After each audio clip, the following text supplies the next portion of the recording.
menor renta en la categoría de gasto deducible de la renta neta necesaria para el pueblo.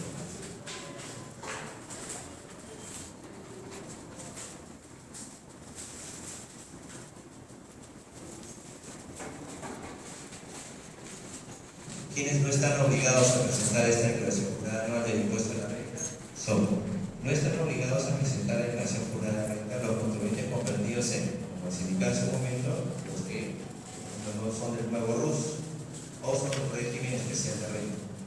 Sin embargo, hay que tener en cuenta algo más. Si estos contribuyentes en el transcurso del ejercicio 2015 hubiesen ingresado al régimen general, deberán presentar la declaración jurada anual por el periodo comprendido entre el primer día del mes en que se ingresaron al régimen general y el 31 de diciembre del 2015, y en general todos aquellos que hayan pertenecido al régimen general en algunos o algún periodo durante el ejercicio 2005. Quiere decir que aunque hayan estado siquiera un solo mes en el régimen especial, ese único mes a mí ya me obliga automáticamente a presentar la declaración jurada anual. Hay que tener en cuenta eso también.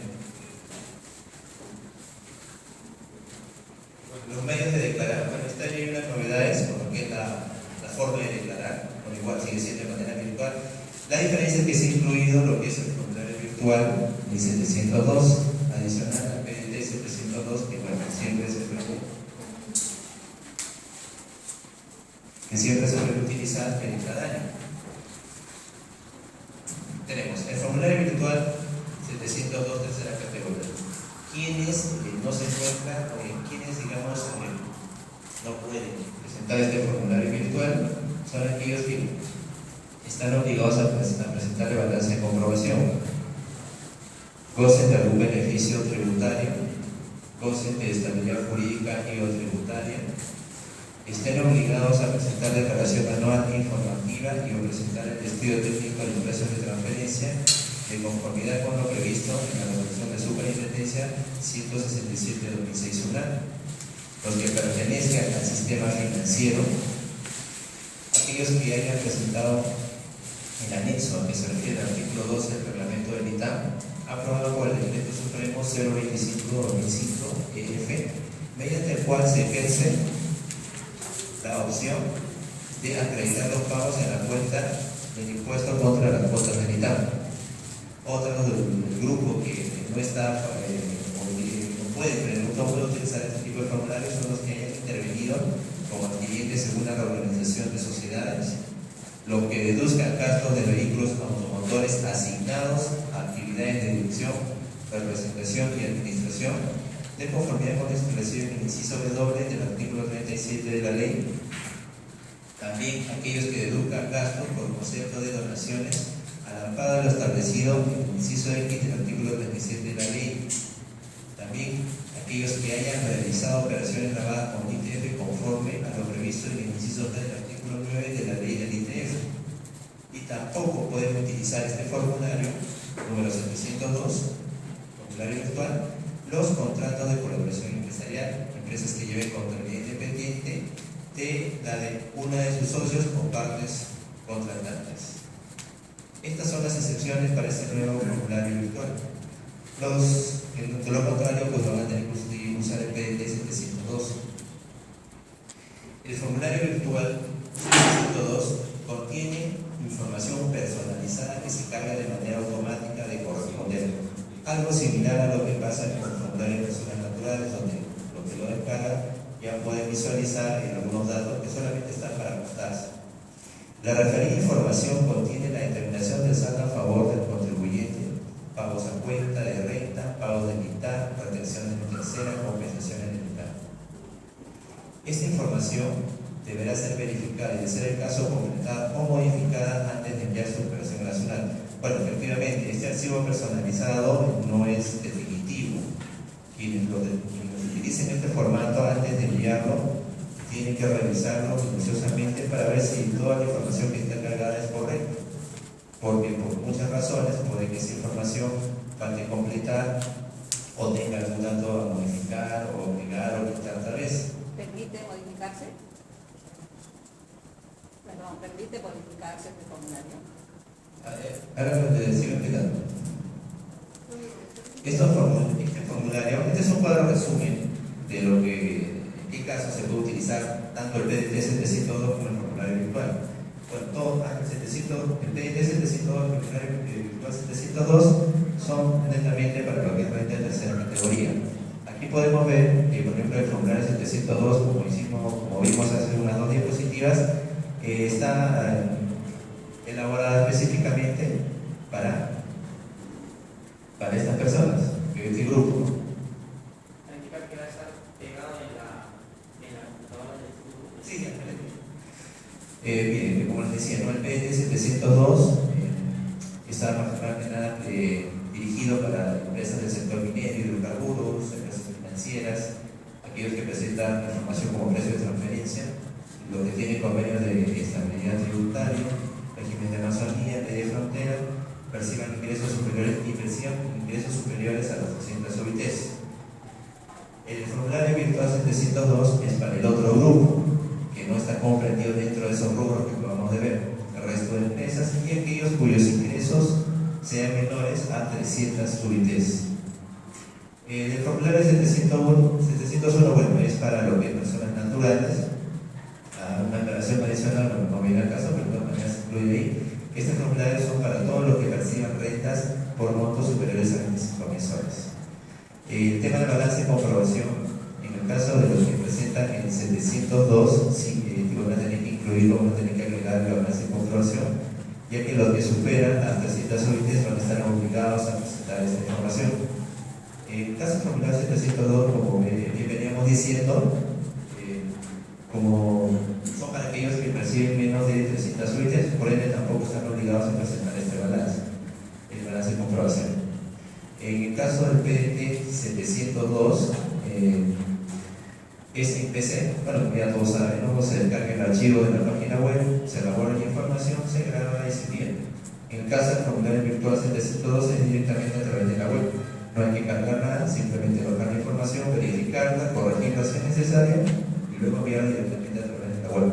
Lo mismo que pasa con el formulario virtual 701, que es para personas naturales. Una consulta. ¿Necesariamente por el formulario virtual o independiente puede utilizar el PDT 702 y cargar eso para los que tienen menos de las 300 UITs? Es opcional. Es opcional. Lo que pasa es que se está dando esa facilidad para que ellos no tengan las 300 UITs. Bueno, a ver, cualquier consulta al final de la exposición para poder continuar, vamos a tratar. El tema de la rectificatoria. ¿Cómo se va a aplicar las rectificatorias en esta nueva forma de formato de declaración? Todo aquello que se declare inicialmente o de manera original con el formulario 702 solo se puede rectificar con otro PDT 702. Los que declaren con el formulario virtual 702, ellos tienen la opción de poder rectificarlo por cualquiera de las dos formas, ya sea con el PDT 702 o también con el mismo formulario virtual 702. Bueno, en el caso del formulario virtual 701 personas naturales es igual, con el mismo medio, formulario 701. Tengan en cuenta eso para aquellos que tal vez por cualquier razón se equivocaron al declarar en el PDT el formulario virtual, saben que lo pueden hacer de cualquiera de las dos formas. Este es un esquema general de lo que es la determinación del impuesto de la renta. Creo que ya la mayoría ya tiene una idea de cómo funciona esto. Bueno, la determinación del impuesto de la renta anual, impuesto a la renta de tercera categoría para los contribuyentes acogidos al régimen general, se encuentra sujeta a la siguiente estructura. Bueno, partimos de los ingresos brutos, a eso le decimos el costo computable, lo cual nos lleva a obtener la renta bruta. Obtenida la renta bruta, a ella y el resto de los gastos que pueda haber generado y adicionarle otros ingresos. El resultado de esta operación me va a dar la renta neta. Sobre esta renta neta es que yo voy a hacer las adiciones o deducciones, es decir, los ajustes al final del ejercicio. Y si en caso yo vengo arrastrando pérdidas de ejercicios anteriores, también después de la renta neta se hace la aplicación. Al final me va a determinar lo que es la renta neta imponible o pérdida según sea el caso. De tener impuesto resultante, a ese impuesto resultante le voy a deducir los créditos o pagos que he efectuado durante el ejercicio.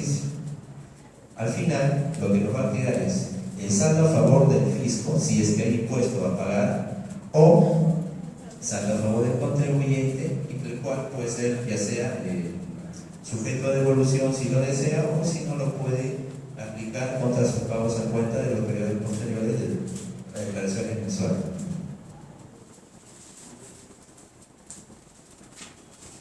Y entrando a lo que son los gastos aceptados tributariamente por SUNAT para lo que es la declaración, tenemos el primer punto, tenemos los intereses de deudas.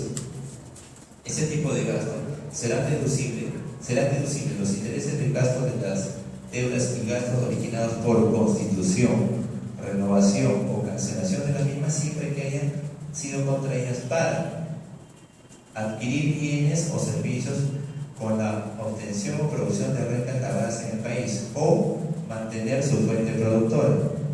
Aquí ya estamos entrando a tener muy en cuenta el tema del principio de causalidad. Siempre los gastos, todos los gastos aceptados por SUNAT se rigen bajo ese principio. Luego tenemos cuando se trata de intereses vinculados a títulos valores, considere lo mencionado en el informe 032-2007 de SUNAT. Este informe lo que me hace es aclarar cómo se va a aplicar el gasto a nivel de lo que son títulos valores. Solo son deducibles los intereses en la parte que exceda el monto de los ingresos por intereses exonerados e inefectos. Eso lo vamos a graficar en el siguiente disparate por un ejemplo, para que se pueda entender mejor. Y en el caso de endeudamiento con parte vinculada, serán deducibles los intereses provenientes de dicho endeudamiento cuando los mismos no excedan el resultado de aplicar el coeficiente de 3 al patrimonio neto del contribuyente al cierre del ejercicio anterior.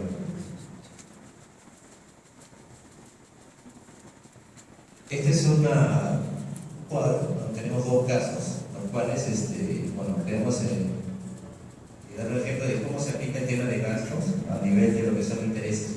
Por ejemplo, primer caso, tenemos en la cuenta 67 gastos financieros, intereses por préstamos, según para el primer caso, por ejemplo, tenemos que son 62.890, totalizando los gastos, tenemos que son 62.890, luego tenemos la cuenta 7, que son ingresos financieros también, intereses por cuentas corporales comerciales, intereses a mi favor, en el caso contrario. Tenemos dos ingresos de este tipo, tenemos intereses por ingresos de cuentas corporales comerciales y intereses exonerados por créditos de fomento. Total de ingresos financieros 19.883. Ahora, teniendo en cuenta lo que pone SUNAT o dispone SUNAT para la aplicación o deducción de este gasto, tenemos que SUNAT solamente me va a aceptar aquellos que son intereses, me va a permitir deducir del total de gasto de mis gastos la diferencia entre mis ingresos financieros por intereses exonerados contra mis gastos financieros de intereses por préstamo. Como podemos ver en el ejemplo, tenemos que solamente me va a tomar en cuenta lo que dice el punto B, es decir, de los 62.890 solamente voy a poder deducir 5.148. El monto no deducible o sujeto a justo o adición son los 5.148. Segundo caso, vamos a decir el caso inverso. Aquí tenemos que mis gastos financieros son menores. En el ejemplo tenemos que son 4.858 y como la cuenta 67, ingresos financieros tenemos 3.050 y como intereses exonerados por créditos de fomento 5.765. Total ingresos financieros 8.815, pero como podemos ver, los ingresos por los intereses por ingresos exonerados son mayores a mis gastos financieros, por ende no hay monto deducible.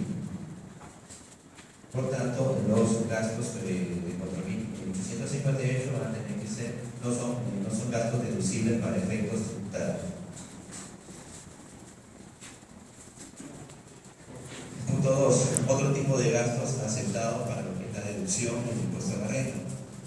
Tenemos, por ejemplo, las primas de seguro de inmuebles y propiedades de contribuyentes destinados a las personas naturales para vivienda y actividad comercial propia, que es un caso muy común que se suele dar en lo que son personas naturales con negocio. Tratándose de personas naturales con negocio acogidos al régimen general del impuesto a la renta, esta deducción solo se aceptará hasta el 30% de la prima respectiva, cuando la casa de propiedad del contribuyente sea utilizada parcialmente como oficina o como establecimiento comercial. Por ejemplo, tenemos que el señor Manuel Vilches Chávez, persona natural con negocio acogido, se entiende, al régimen general, tiene registrado en la cuenta 65 otros gastos de gestión la suma de 9.560, monto correspondiente a las pólizas de seguro contra incendios devengados en el ejercicio del inmueble ubicado en la avenida Puente Nuevo, 1560, urbanización Las Flores, Chiclayo, lugar donde funciona su empresa y además es utilizado como casa de habitación. Como vemos, contablemente está registrado por el importe de 9.560, pero la deducción aceptada por SUNAT, dado que es una persona natural con negocio, solamente es del 30% del monto de la provisión. Es decir, tomando en cuenta el ejemplo, tenemos que el 30% de los 9.560 son los 2.868. Es lo único que SUNAT le va a permitir deducir por este concepto. Por ende, la diferencia va a ser considerada o va a ser adicionado a la hora de hacer la determinación del impuesto de renta.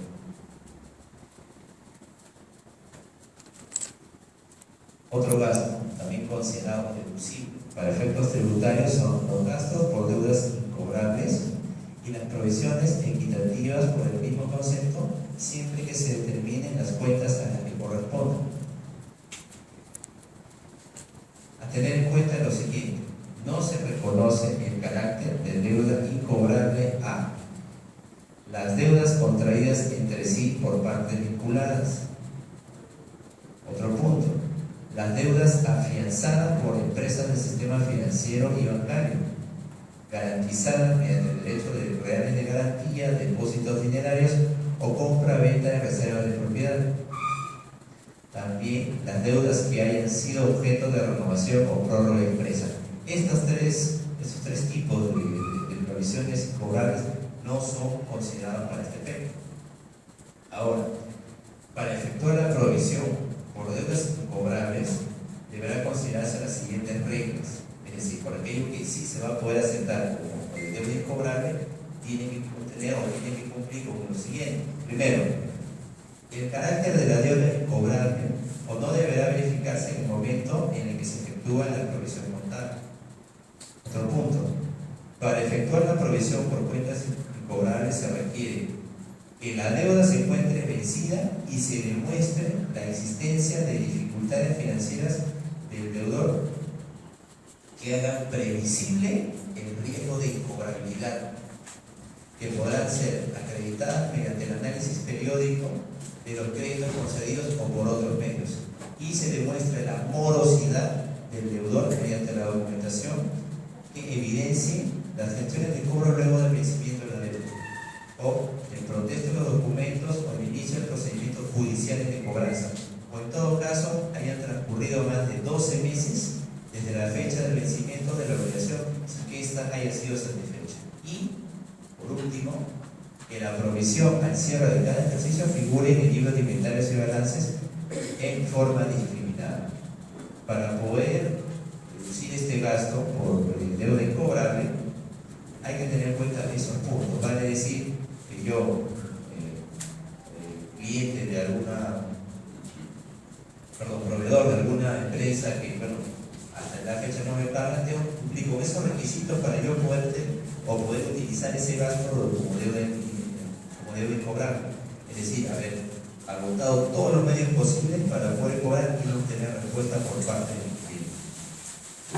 La provisión, en cuanto se refiere al monto, se considera equitativamente es igual a relación con la parte o el total, si fuera el caso, que con arreglo de los impuestos del literal A de este numeral se estime de cobranza dudosa.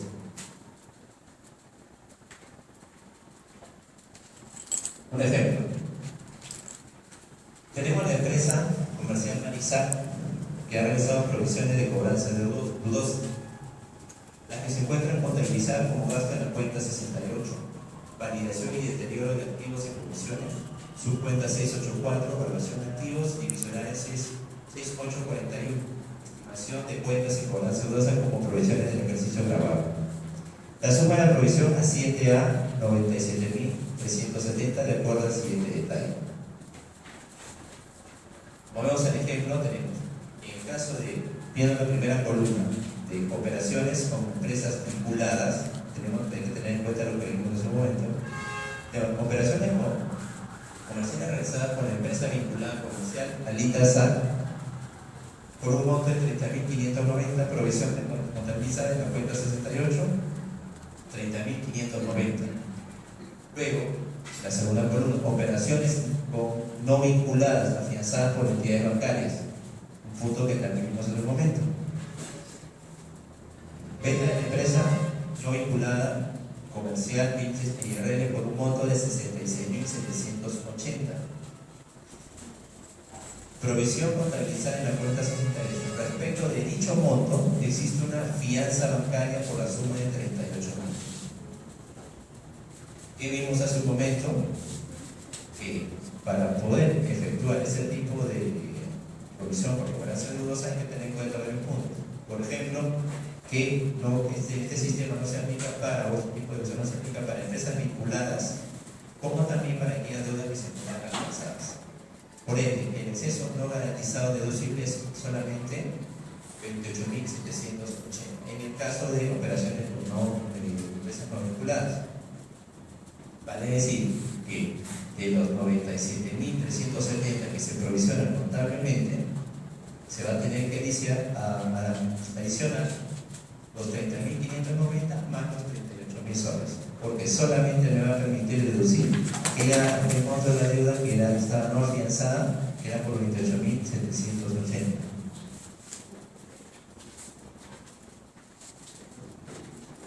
Otro tipo de gasto también aceptado tributariamente para ser deducido son los gastos y contribuciones destinados a prestar al personal servicios de salud, recreativos, culturales, educativos, así como los gastos de enfermedad de cualquier servidor. Respecto a los gastos de capacitación, en la medida que los mismos respondan a una necesidad concreta del empleador de invertir en la capacitación de su personal, a efectos que la misma repercuta en la generación de renta y en el mantenimiento de la fuente productora. No le será aplicable esta deducción el criterio de generalidad. Como les hablé al inicio, todos estos gastos tienen que cumplir con el principio de causalidad, el cual también tiene criterios. Uno de ellos es la generalidad, la cual me indica que estos gastos deben ser aplicados de manera general sin discriminación. Pero aquí hay una excepción. ¿Por qué? Un ejemplo simple. No es una empresa, cada departamento tiene su propio personal y a cada departamento se da una capacitación distinta dependiendo de la función que desempeña. Ahora, también serán deducibles los gastos que efectúe el empleador por las primas de seguro de salud del cónyuge e hijos del trabajador, siempre que estos últimos sean menores de 18 años o que siendo mayores de 18 años se encuentren incapacitados. Esta incapacitación, bueno, ya como ustedes saben, en caso de enfermedad las emite el Ministerio de Salud o el Ministerio de Defensa en el caso de militares. Los gastos recreativos a que se refiere el presente inciso serán deducibles en la parte que no exceda el 0.5% de los ingresos netos del ejercicio, con un límite de hasta 40 UITs.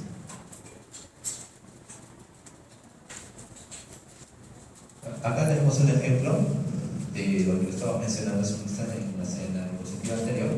Tenemos que la empresa comercializadora Los Andes ha realizado gastos recreativos para sus trabajadores con ocasión del Día del Trabajo, Navidad y Año Nuevo por la suma de 33.468 en el ejercicio 2015.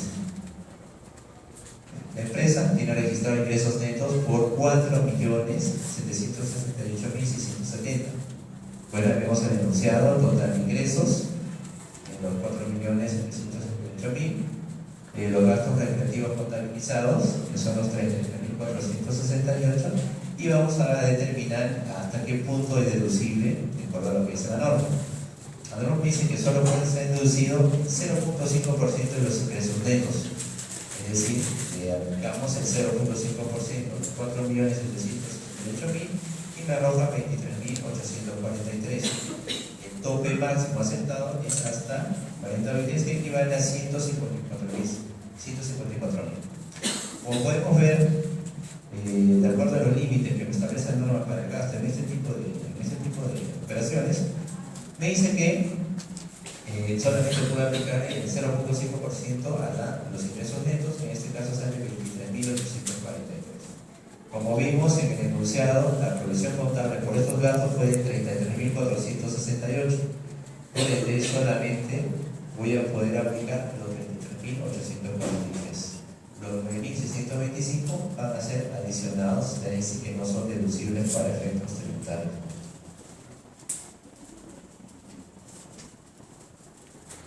Otro gasto también muy recurrente son los gastos de representación propios del giro de negocio. Estos son gastos deducibles en la parte que el conjunto no exceda, también hay límites acá, el 0.5% de los ingresos brutos, con un límite máximo de hasta 40 UITs. A estos efectos se consideran gastos de representación propia del giro de negocio los siguientes conceptos a tener en cuenta.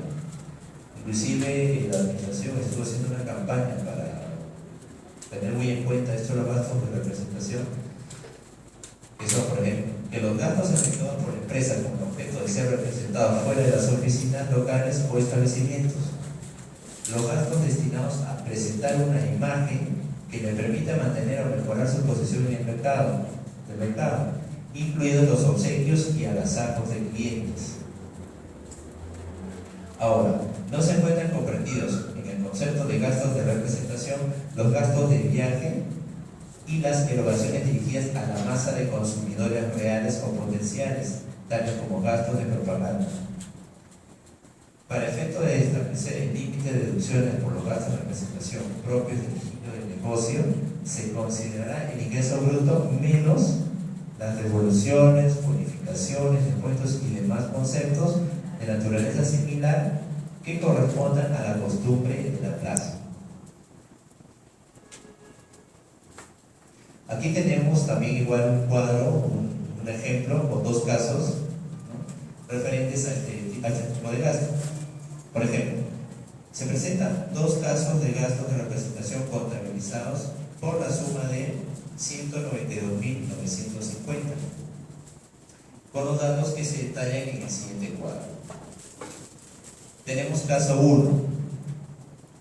Recuerden que se toman como referencia los ingresos brutos del ejercicio para aplicar la deducción. Tenemos que en el primer caso vamos a tener como ingresos brutos del ejercicio 24.590.000, menos los descuentos, rebajas y bonificaciones concedidos, que son 691.300, lo cual nos arroja un ingreso bruto neto de 23.898.700.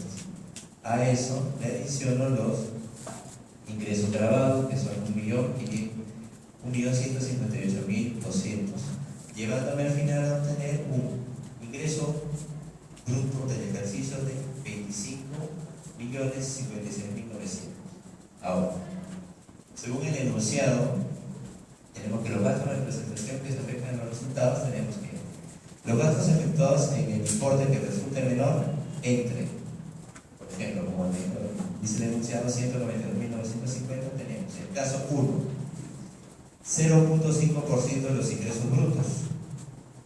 Viendo los números, tenemos el 0.5% de los 25.056.900. Eso me da 125.285. Es decir, tomando en cuenta la restricción que me hace la norma tributaria, me dice que yo solamente puedo utilizar para el primer caso 125.285 como gasto deducible. Ahora vamos a, por ende, la diferencia, que en el primer caso vendría saliendo 192.950 menos 125.285, son los 67.685, los cuales van a tener que ser adicionados. Es decir, eso no va a ser aceptado tributariamente para la deducción. Terminamos el primer caso. Vamos al segundo caso. En el segundo caso tenemos que el ingreso bruto del ejercicio es mayor al primer caso. Tenemos que es de 33.680.000 soles.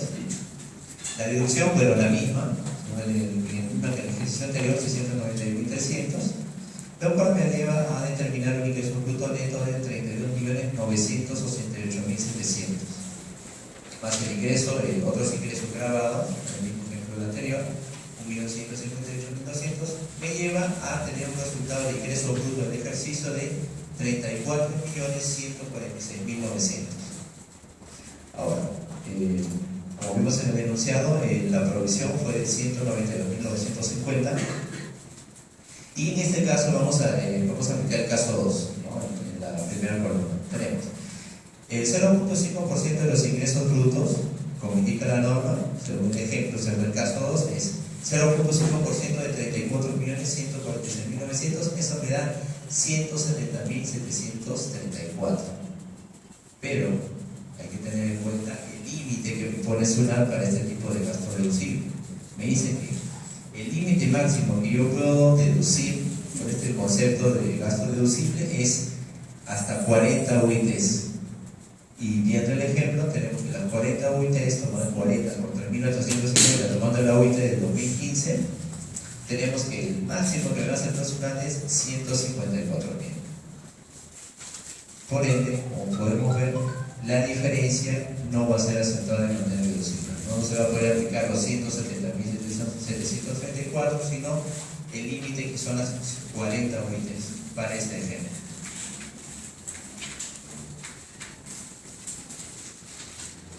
Entrando ya a otro tipo de gastos, tenemos los referidos a lo que son las remuneraciones que por el ejercicio de sus funciones corresponden a los directores de sociedades anónimas.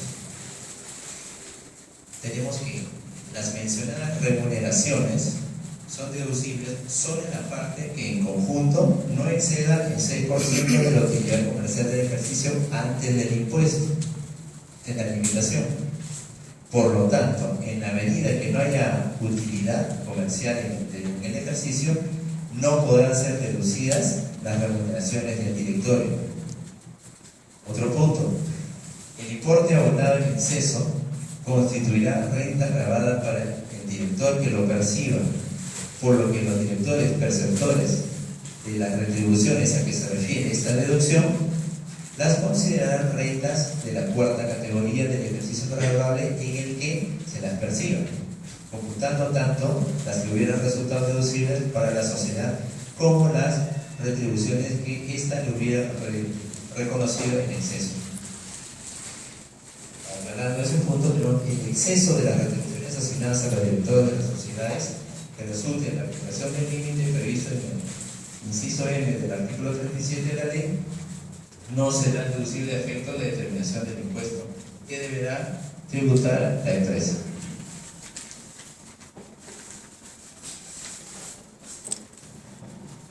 Un ejemplo del caso del punto que estamos viendo ahora. Tenemos que, por ejemplo, la empresa comercial Mayasar, identificada como Rontal, obtuvo una utilidad comercial según balance general al 31 de diciembre de 2015 de 2.790.320. Ha registrado como gasto las remuneraciones de los directores de la empresa por un monto de 284.000 soles.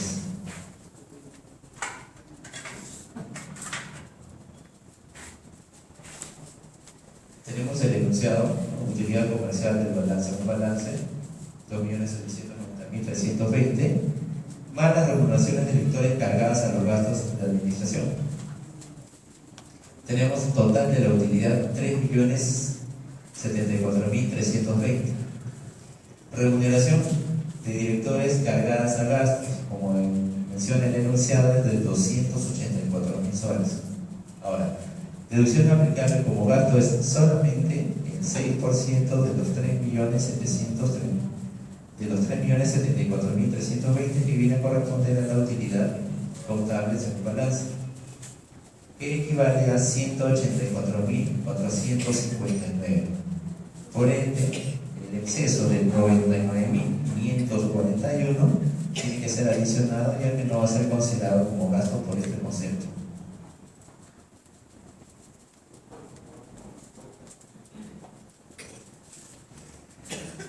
Punto 7.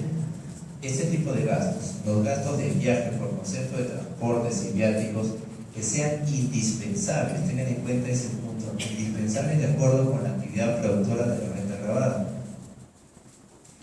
La necesidad del viaje queda acreditada por la correspondencia y cualquier otra documentación pertinente y los gastos de transporte con los pasajes. Los viáticos comprenden los gastos de alojamiento, alimentación y movilidad, los cuales no podrán exceder del doble del monto que, por este concepto, concede el gobierno central a sus funcionarios de carrera de mayor jerarquía. Esta es una tabla que lo vamos a ver que está publicada también en la web. Los gastos de transportes son aquellos que se realizan para el traslado del trabajador a un lugar distinto al de su residencia habitual en razón del servicio que éste presta. Y los gastos de movilidad son aquellos en los que se incurren para trasladarse o movilizarse de un lugar a otro cuando el servicio es prestado en un lugar distinto al de su residencia habitual, conforme a las conclusiones a las que se llega en el informe 046-2007 de SUNAT. Cabe recordar que este tipo de gastos solo se puede hacer a favor de los trabajadores de la empresa, es decir, personas que se encuentran en planilla de la empresa. Si el sustento de los gastos por alojamiento y viáticos se realiza de una manera distinta a la señalada, no podrá sustentarse el gasto y el mismo será tal como se señala en el informe 022 del 2009 de SUNAT.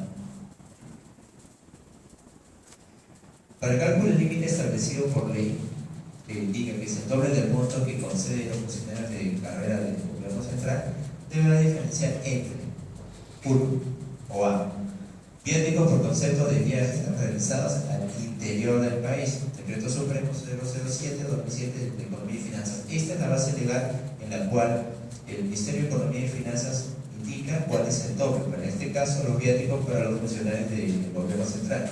Y este es el cuadro que menciona la norma. Los gastos de viaje por concepto de viáticos en el interior del país solo podrán ser sustentados con los comprobantes de pagos que se encuentran en las normas correspondientes. Sirvan para que normas correspondientes sirvan para sustentar la deducción de costo o gasto. Como podemos ver, por ejemplo, para el caso de viáticos en el interior del país, el Estado concede para un funcionario un tope máximo por día de 320 soles. Sin embargo, tributariamente se le acepta el doble del mismo, o sea, el doble del gasto que le asigna el Estado a sus funcionarios. En el caso de viáticos por viajes realizados al exterior del país, ocurre casi la misma figura. La diferencia que en este caso va a variar, ya que va a ser en dólares, y se va a aplicar según la zona geográfica a la cual sea designada la persona. Igual, este cuadro también está contemplado en el Decreto Supremo 056-2013, el cual indica, como podemos ver en la tabla, cuál es el monto que por día otorga el Estado a funcionarios de carrera para el tema de lo que es el gobierno central para viáticos en el extranjero. Por ejemplo, tenemos que a un funcionario que se va a cumplir una función en África, lo que le permite reducir como gasto es hasta $480 por día. Tributariamente me permiten aceptar el doble en caso también algún trabajador por una necesidad urgente o vital para la empresa tenga que viajar a esta zona. Lo mismo para lo que es América Central, podemos ver igual es $315, tributariamente es el doble, 330, y así sucesivamente como podemos ver en la tabla. Como podemos ver, esta referencia la emite no SUNAT directamente, sino el gobierno central, y es la base para poder reducir el gasto en este tipo de operación. Un ejemplo. Tenemos que la empresa comercial, la Piurana SAC, ha registrado en sus libros contables en el ejercicio del ejercicio 2015 gastos de viaje realizados por viáticos al interior del país por su agente vendedor para ponerse en contacto con los principales clientes de la empresa. Los importes que aparecen registrados ascienden a 13.960 respecto de su viaje a la Sierra Norte del país, del 3 al 8 de agosto del 2015, y a la zona sur del país del 17 al 20 de noviembre del 2015. Gastos que se encuentran debidamente registrados y sustentados con los respectivos comprobantes de pago. Bueno, vemos el ejemplo. Aquí me grafican lo que son los rangos de días que estuvo de viaje esta persona. En el primer caso fueron 6 días, en el segundo fueron 4. Tomando en cuenta el monto deducible que nos persona, que es el doble de lo que le asigna un Estado a un funcionario de carrera, tenemos que es hasta 640 soles que me permite deducir. En el caso del primer rango de días, lo mismo para el segundo, que son 4 días. Tenemos que en el primer rango de días, de 3 al 8, están provisionados 3.840, lo que me permite aceptar la administración, y en el segundo rango de días, del 17 al 20, 2.560. Contabilizados fueron, como vimos en el enunciado, 13.960. Por ende, solamente me va a aceptar deducir, o me va a permitir deducir los montos que hemos visto acá, los 3.840 y los 2.560. La adición por esta operación va a ser de 7.560, los cuales, pues, como vuelvo a decir, no van a ser aceptados para el tema de la deducción. Un ejemplo similar para el caso de trabajadores que son asignados fuera del país, dependiendo de la zona horaria. Tenemos el caso del gerente general, que con el fin de colocar productos en el exterior viajó a la ciudad de Nueva York, Estados Unidos, del 22 al 25 de septiembre del 2015. Los importes registrados en el libro de contables de la empresa por conceptos didácticos ascienden a 17.205, los cuales están sustentados únicamente con los respectivos comprobantes de pago emitidos en el exterior, de conformidad con las disposiciones legales del país respectivo. Básicamente, cuando traemos comprobantes del exterior, lo que los SUNAT exige en esencia es que en esos comprobantes, que claro, son distintos,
ahora, este tipo de gastos que también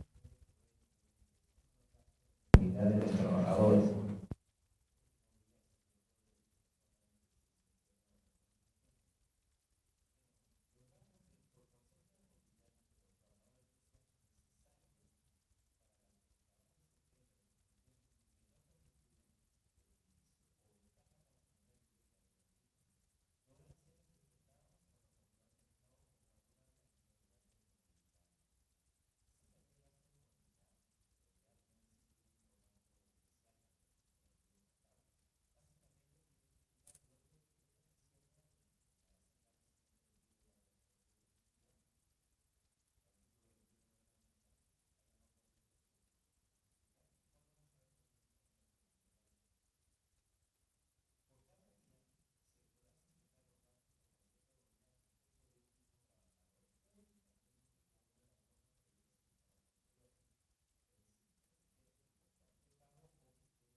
soles por movilidad.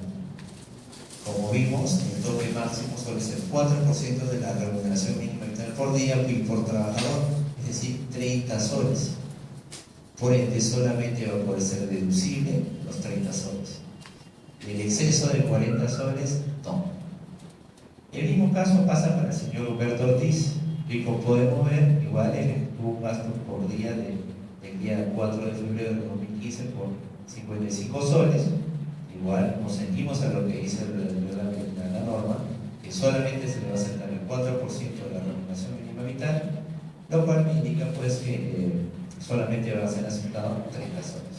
La diferencia es los 25. Y así, sucesivamente, los demás casos son similares. Al final, el total del gasto contabilizado según el ejemplo es de 623 soles.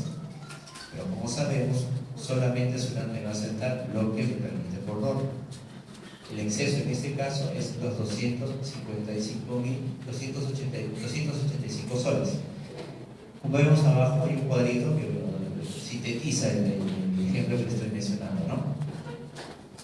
El monto cargado de gastos a una planilla fue de 623 soles, menos los gastos por el deducible para el ejercicio 15, que son los 338 soles, como vemos en la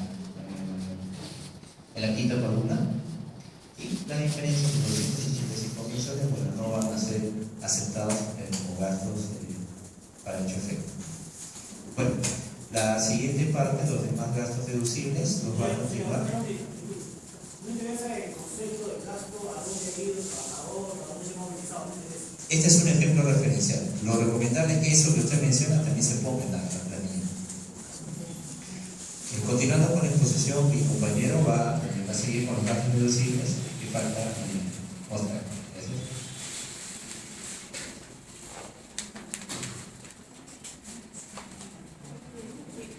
Buenas noches. Continuamos con la exposición. Sobre este punto, en el inciso S del artículo 37 de la ley de renta, se trata sobre el importe por arrendamientos que recaen en predios destinados a la actividad productora. Se indica que tratándose de personas naturales, cuando la casa arrendada, la alquile o el contribuyente parte la utilice para efectos de obtener la renta de esa categoría, la deducción solo se aceptará como deducción el 30% del monto del alquiler y el 50% de los gastos de mantenimiento. Se indica que la deducción está relacionada con los gastos de alquiler y mantenimiento de inmuebles destinados conjuntamente para uso como vivienda y para la actividad grabada, generadora de la renta de esa categoría, va a ser del 30% del monto del alquiler y del 50% de los gastos de mantenimiento. Tenemos un ejemplo. El contribuyente, el señor José Oliva, ¿no?, vive en un predio arrendado en la avenida San Luis y paga por concepto de alquiler la suma de 3.100 soles mensuales. Dicho predio es utilizado como casa habitación y al mismo tiempo lo utiliza como estudio jurídico. Asimismo, paga una suma adicional de 350 soles mensuales por concepto de mantenimiento y vigilancia. En los registros contables, el estudio se ha contabilizado como gastos, el íntegro de los alquileres y gastos de mantenimiento y vigilancia correspondiente al 2015 por la suma de 41.400 soles. En este campo vemos el importe que se ha tomado, ¿no?, de 3.100 por los 12 meses, lo cual da como resultado 37.200, y por mantenimiento 350 por los 12 meses, que nos da 4.200. Sin embargo, lo que indicábamos en el cuadro anterior era que solamente se va a permitir un 30%, ¿correcto?, del monto del alquiler, lo cual sería el 30% de los 37.200 que se pagó en todo el año. Esto es 11.160 soles. Y por mantenimiento el límite es del 50%. En este caso es de 4.200. Por tanto, habría una adición por exceso de 26.000, en total 28.140 soles.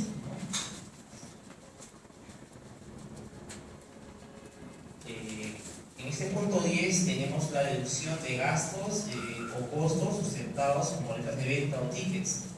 Se indica la norma que solo se permite la deducción de los gastos sustentados con boletas de venta o ticket en la medida que los mismos hayan sido emitidos solo por contribuyentes del nuevo RUS y hasta el límite del 6% de los montos acreditados mediante comprobantes de pago que otorgan derecho a deducir gasto o costo y que se encuentren anotados en el registro de compras. Dicho límite no puede superar en ese periodo las 200 UITs.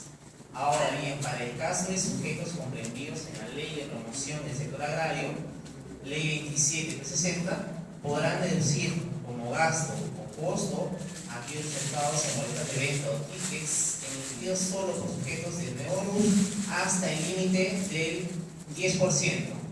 Aquí es 10, aquí es un 6%.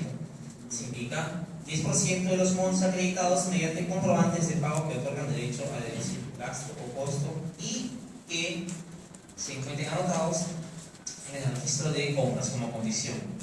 Y aquí también no pueden exceder de 200 UITs. En este cuadro tenemos un ejemplo, ¿no? Bueno, es un cuadro resumen del anterior. Viendo los límites establecidos, se hace este pequeño resumen, ¿no? Porcentaje sobre el importe total de los comprobantes que otorgan derecho a deducir costo o gasto, correcto, a los comprendidos en la Ley 2760, como máximo un 10%, a todos los demás un 6%. Y para ambos casos el monto máximo a deducir sería de 200 UITs o 730.000 soles. Aquí tenemos un ejemplo. Tomando en cuenta las compras, se tiene que en el registro de compras tenemos 357.085 soles, ¿ya? El máximo deducible, por tanto, sería el 6% de este monto, es decir, 21.425 soles. Tenemos que se ha registrado 23.735 soles respaldado en boletas, tickets. Por ese motivo, la adición o el exceso que no va a ser aceptado como gasto es de 2.310 neosoles. En la columna derecha tenemos los comprobantes, boletas de venta, tickets emitidas por otros sujetos, que en su totalidad va a tener que ser adicionado.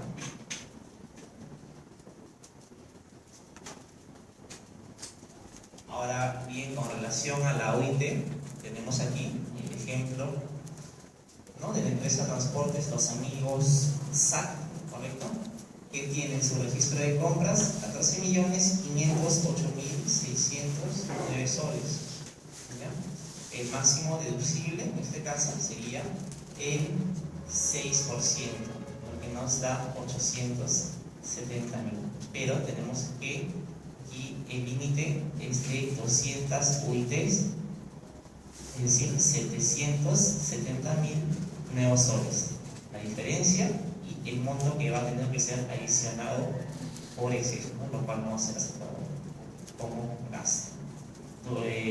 Comprobantes de pago emitidos por sujetos que no son del RUS, 3.954 soles, también adicionado, lo cual nos da un exceso o un monto por adicional de 9.907 soles. Ahora bien, en este punto 11, los gastos o costos que constituyan para supersector renta de segunda, cuarta o quinta categoría. Indica la norma, podrán deducirse en el ejercicio gravable a que corresponda siempre que hayan sido pagados dentro del plazo establecido para la presentación de la declaración jurada anual correspondiente a dicho ejercicio.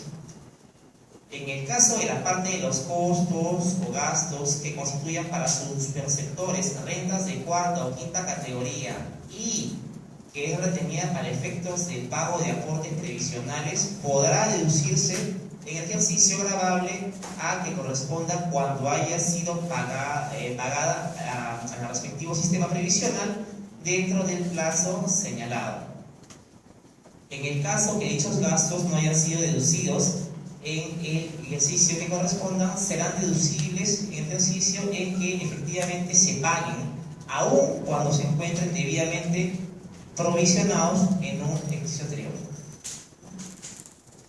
Tomar en cuenta que el gasto correspondiente a la indemnización por no haber disfrutado de descanso vacacional establecido en el inciso C del artículo 23 de Ley 713 será deducible en el ejercicio de su devengo en aplicación de la regla contenida en el artículo 57. Esto ya ha sido ratificado en el informe 51 2011 SUNAT. Lo encuentran en la página web, la sección de legislación de SUNAT. Aquí tenemos un ejemplo. La empresa comercial Selecta SAC ha registrado en su contabilidad como gasto de administración a diciembre del 2015 los siguientes recibos por honorarios, los mismos que se encuentran pendientes de pago. Esto es, no cumplen con la deducción, ¿no? Se encuentran pendientes de pago a la fecha de vencimiento para que se presente la declaración jurada anual del impuesto. Aquí tenemos el recibo físico, serie 1, número 107, de 6.700 soles, y el recibo electrónico, número 289, ¿no? Esos son recibos pendientes de pago a la fecha de la cuota anual. Por ese motivo van a ser considerados como importe a ser adicionados.